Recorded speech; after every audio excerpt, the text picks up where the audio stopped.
ఏయ్ ఎవరయ్యా నువ్వు పాటికి లోపలికి వచ్చి అంత విరకొట్టేసిపోతున్నావు. వీటికి డబ్బులు ఎవడు కడతాడు? అది కాదండి, నేను ఈ ఊరికి కొత్త. పట్టపగలే వీధి రౌడీలు వచ్చి నా బ్యాగ్ తీసుకుని పారిపోవాలని చూశారు. ఇందులోనేమో 2 కోట్లున్నాయి. 2 కోట్ల? కూర్చోండి. ఏం తీసుకుంటారు? Hard డ్రింక్సా, cool డ్రింక్సా? 2 కలిసిన డ్రింక్ ఏమైనా ఇస్తారా? ముందు ఇక్కడ జరిగిన వాటికి 25,000 తీసి పెట్టు. ఇదిగోండి, ఇది రాణి గోల్డ్, అస్సాం, త్రిపుర, పంజాబ్, బెంగాల్, బంగ్లాదేశ్, పాకిస్తాన్, స్విట్జర్లాండ్ అన్నీ ఉన్నాయి. ఇందులో వస్తే 2 కోట్లు వస్తాయండి. దాంట్లో 25,000 మీరు తీసుకుని మిగతా మొత్తం amount you keep the change. Shut up. నేను డబ్బులు అడిగితే నువ్వు లాటరీ టికెట్ ఇస్తావా?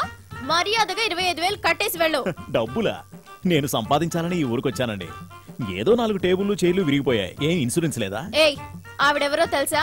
Police commissioner wife. నువ్వు మర్యాదగా డబ్బులు సెటిల్ చేయలేదో ఊచలు లెక్క పెట్టాల్సి వస్తుంది. జాగ్రత్త.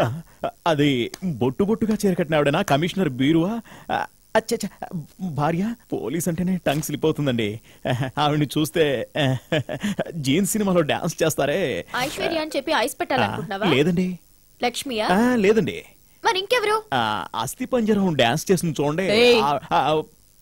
మనకు కొంచెం నోటి దొరద ఎక్కువలండి. మర్యాదగా పరిష్కరించుకుందామండి. ఇప్పుడు ఇది హోటల్ అనుకోండి, రోజు పిండి రుబ్బి ఆ 25,000 కట్టేయచ్చు. కానీ ఇక్కడ ఏం చేయాలో తెలియట్లేదు. ఒక సంవత్సరం అంతా వాచ్మెన్ పని చేస్తే ఈ అప్పు తీరిపోవచ్చు. లేదా మక్కలు ఇరగదని లోపల వేయాల్సి వస్తుంది. జాగ్రత్త. వాచ్మెనా?